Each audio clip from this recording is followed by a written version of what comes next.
This topic is one that I think a lot of folks kind of inherently understand. Costs money to buy a property, costs money to sell a property, even more money to sell a property. And as a result, when you're buying and selling, you're giving money to the title companies and the brokers and the lenders, etc. And that eats into your return.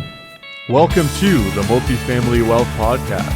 I'm your host, Axel Ragnarsson, and on this show, I dissect how seasoned multifamily investors started, built, and scaled their businesses. What's going on, everybody? Welcome back to another quick solo episode here on the Multifamily Wealth Podcast. In this episode, I'm going to be talking about how transactional costs can destroy an investor's returns or a homeowner's returns as it relates to buying and selling a personal residence, and why you need to be doing this math when you're buying and selling properties. So again, as I like to do in these solo episodes, I want to talk about stuff that isn't commonly discussed on podcasts, on Instagram, on LinkedIn, wherever, right? Wherever people talking about real estate investing. And this topic is one that I think a lot of folks kind of inherently understand, right?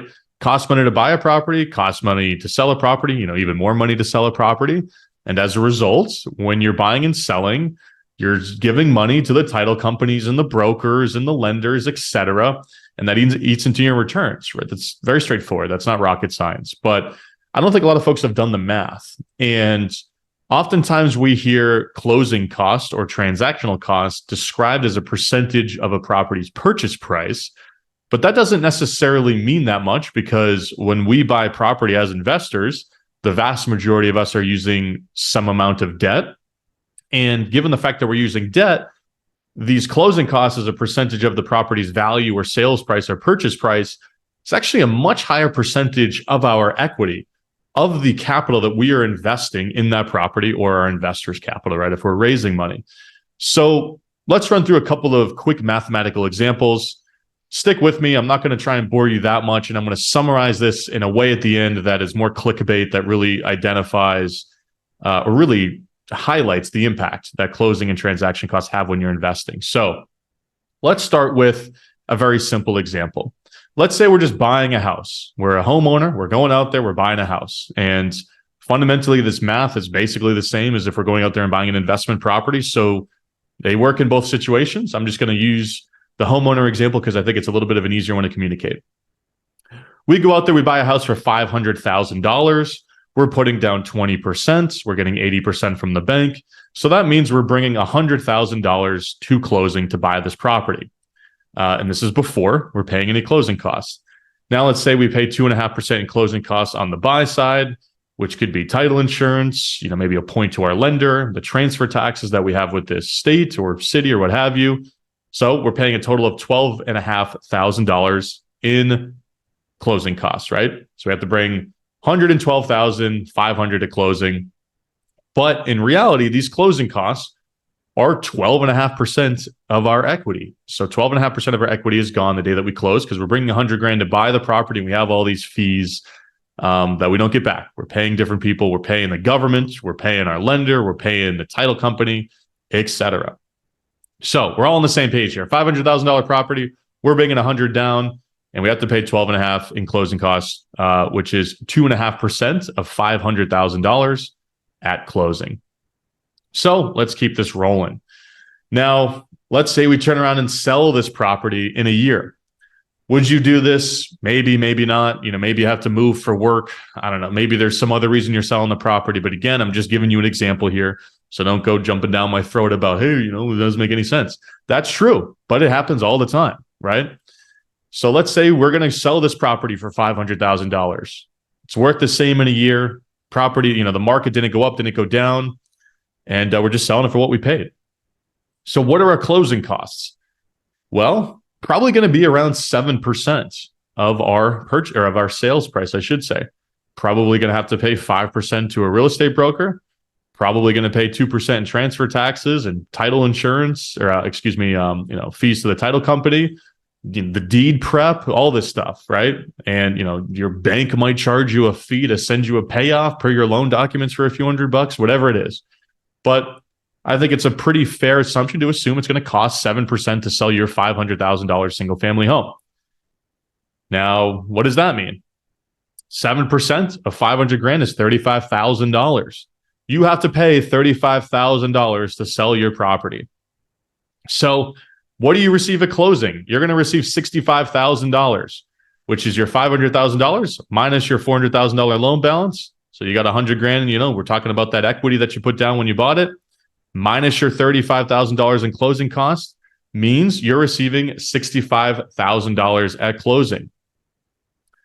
So let's sum up our transactional costs, right? And again, this is ease of example. Maybe you paid down your loan balance a few $1,000s throughout the year. Cool. Sounds good. This is just for ease of example, right? Let's pretend you had an interest-only loan. So you put 100 down, you spent $12,500 on closing costs when you bought, which is 2.5%.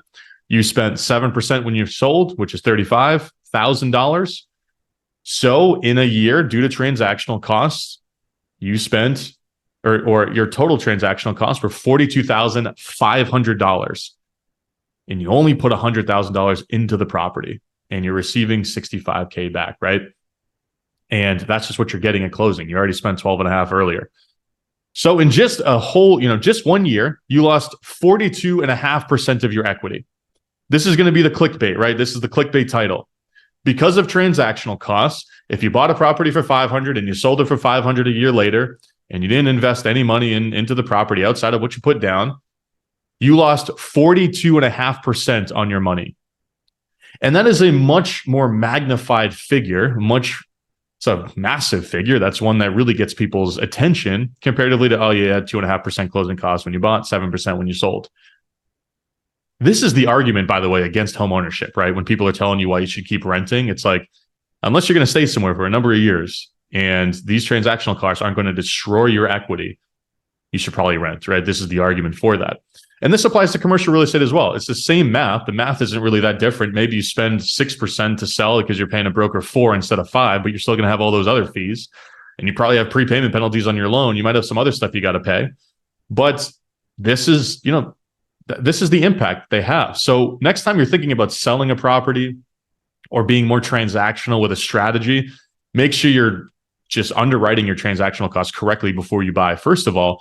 And when you're doing your financial analysis as it relates to what you're going to net out at sale, take into account all of these costs, right? And maybe there's some other solution that makes more sense to you, such as refinancing, doing something else, doing some kind of exchange. Again, that doesn't mitigate your that doesn't eliminate your transaction costs. Doing a 1031 exchange, you're still going to pay the broker, still have to pay the transfer taxes, still going to do all of that.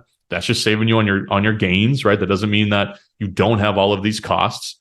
It's an important thing to understand and to understand the true impact, right? Leverage magnifies our returns, but it also magnifies the impact that these costs have on the equity we put down. And now, just for a quick little example, again, I'm going to clickbait you here. Let's say that this homeowner just put down 5% instead of 20, right? The 20 being the $500,000 or the $100,000 on a $500,000 property. Now, let's say they did a low money down loan, something that a lot of homeowners do when they buy a single family residence, and they put down 5%, which would be $25,000. They would have lost 50% of their equity the day they close because they have 12.5 in closing costs. Again, closing costs are a percentage of your purchase price, and your loan balance, right? Not of what you're putting down. So the day they close, they put down 25, they spend 12.5 in closing costs. They've already lost half their equity. And if they were to sell again in the year at $500,000, they've then lost more than all of their equity, right? They've lost 100% of their equity and some, and they'd actually be over $22,000 in the red. So that's even more magnified because they're using even more leverage. So this is a really important thing to understand. And again, people are going to listen to this example and go, well, why would you sell in a year? You got to hold long-term. Yeah, that's all true. But don't forget that real estate doesn't always go up. We're in a market environment right now where real estate values are declining in real time. That's not what's happening. It's reality.